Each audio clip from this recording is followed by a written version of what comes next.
मागील काही दिवसांपासून जवळजवळ तालुक्यातील बऱ्याच डोंगरांना वणवा लागलेला पाहायला मिळत आहे।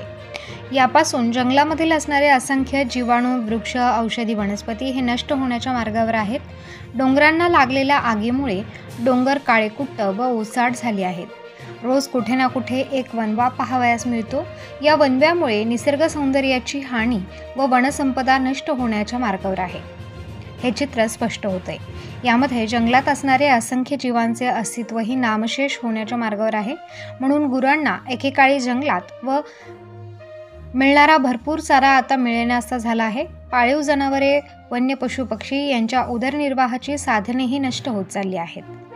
या वणव्यात सरपटणारे प्राणी पक्ष्यांची अंडी, पिल्ले जळून खाक होत आहेत। वणवा पेटल्याने जमिनीवरील पालापाचोळा, गवत, बियाणे नष्ट झाल्याने नैसर्गिक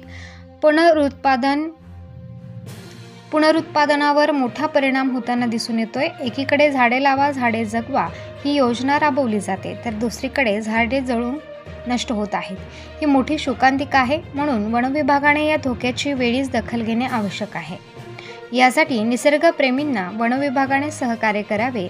जंगल संपत्तीचा ऱ्हास होऊ नये यासाठी पर्यावरण संवर्धन करणे ही काळाची गरज आहे। म्हणून जंगलांमध्ये लागत असणारी आग थांबवण्यासाठी वन विभागाने सहकार्य करावे असे आवाहन निसर्गप्रेमींकडून केले जात आहे।